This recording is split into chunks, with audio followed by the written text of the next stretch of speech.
നിങ്ങളുടെ favourite shows ഇനി ഒരിക്കലും മിസ്സാവില്ല. ഇപ്പോൾ C5-ലൂടെ കാണും നിങ്ങളുടെ ഫേവറേറ്റ് ഷോ തികച്ചും സൗജന്യമായി.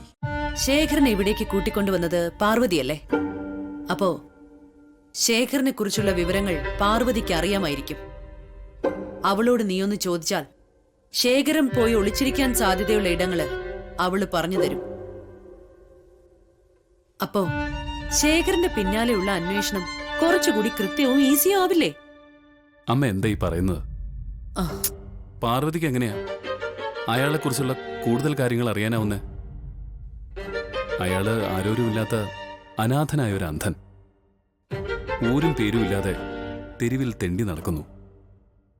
അങ്ങനെ കരുതി അയാളോട് സഹതാപം തോന്നിയിട്ടല്ലേ പാർവതി അയാളെ ഇവിടേക്ക് കൂട്ടിക്കൊണ്ടുവന്നതും ഇവിടെ അയാൾക്ക് അഭയം കൊടുത്തതും. ആ സ്ഥിതിക്ക് പാർവതിക്ക് എങ്ങനെയാ ശേഖരന്റെ ഒളിയിടങ്ങളും അയാൾ പോകാൻ സാധ്യതയുള്ള വഴികളും പറയാനാവുക?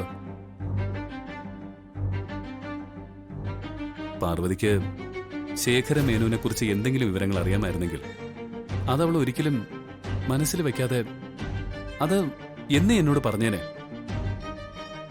അവൾക്ക് ശേഖരനെ കുറിച്ച് ഒന്നും അറിയാൻ സാധ്യതയില്ലമ്മേ. എന്റെ വിശാലേ, പാർവതി എന്തെങ്കിലും മനഃപൂർവ്വം നിന്നിൽ നിന്നും മറച്ചു വെച്ചു എന്നല്ല ഞാൻ പറയുന്നത്. എടാ, ആ കാര്യത്തില് എനിക്ക് പാർവതിയെ ഒരു സംശയവുമില്ല. ഞാൻ ഉദ്ദേശിച്ചത് ശേഖരനും പാർവതിയും തമ്മിലുള്ള സംസാരത്തിനിടയില് എന്തെങ്കിലും അയാളെക്കുറിച്ച് എന്തെങ്കിലും ചില വിവരങ്ങള് അയാള് പോലും അറിയാതെ അയാള് പാർവതിയോട് പറഞ്ഞിട്ടുണ്ടെങ്കിലോ, അതിൽ നിന്നും എന്തെങ്കിലും ഒരു ക്ലൂ അത് നമുക്ക് കിട്ടില്ലെന്ന് കരുതി സൂചിപ്പിച്ചതാ.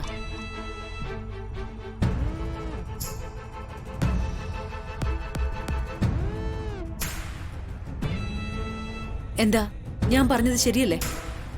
നീ പാർവതിയോടൊന്ന് സംസാരിച്ചു നോക്ക്. ചിലപ്പോ നമുക്ക് പ്രയോജനപ്പെടുന്ന എന്തെങ്കിലും വിവരം കിട്ടിയാലോ.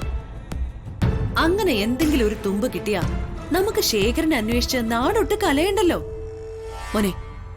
എത്രയും പെട്ടെന്ന് നമുക്ക് അയാളെ പിടികൂടിയേ മതിയാവും മോനെ. അതിന് തന്നെയാ ഞാനും നോക്കുന്നത്. എടാ, നീ മടിച്ചു നിൽക്കാതെ പോയി പാർവതിയോട് ചോദിക്ക്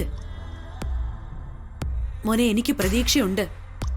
ശേഖരന്റെ അടുത്തേക്ക് പെട്ടെന്ന് ചെന്ന് എത്താനുള്ള ഒരു വഴി എടാ പാർവതിയുടെ നാവിൽ നിന്ന് തന്നെ വരും. നീ ഒന്ന് ചെല്ലടാ. എനിക്കാ പ്രതീക്ഷയില്ല. എങ്കിലും അമ്മ പറഞ്ഞ സ്ഥിതിക്ക് ഞാൻ പാർവതിയോട് ചോദിക്കാം. ഇനിയിപ്പോ ചോദിച്ചില്ലെന്ന് വേണ്ട. പാർവതി അവൾ എന്റെ മുന്നിൽ ഒരു തുറന്ന പുസ്തകമാണ്. ഞാൻ അറിയാത്ത, എന്നെ അറിയാത്ത ഒന്നും അവളുടെ മനസ്സിലുണ്ടാവില്ല. ഇവിടെ വേഷം കെട്ടി താമസിച്ചിരുന്നത് ശേഖര മേനോനാണെന്ന് എന്തെങ്കിലും തരത്തിൽ അവൾക്ക് അറിയാമായിരുന്നെങ്കിൽ, എന്തെങ്കിലും ഒരു സംശയം അവൾക്ക് തോന്നിയിരുന്നെങ്കിൽ അവളത് അപ്പൊ തന്നെ എന്നോട് പറയുമായിരുന്നു. അയാളെക്കുറിച്ച് അവൾക്കൊന്നും അറിയില്ല. അങ്ങനെ തന്നെ എൻ്റെ വിശ്വാസം.